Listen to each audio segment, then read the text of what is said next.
ద్వైతంబును చాటిన వాడడుగో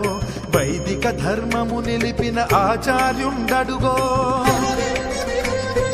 విశిష్టాద్వైతంబును చాటిన వాడడుగో వైదిక ధర్మము నిలిపిన ఆచార్యుండడుగో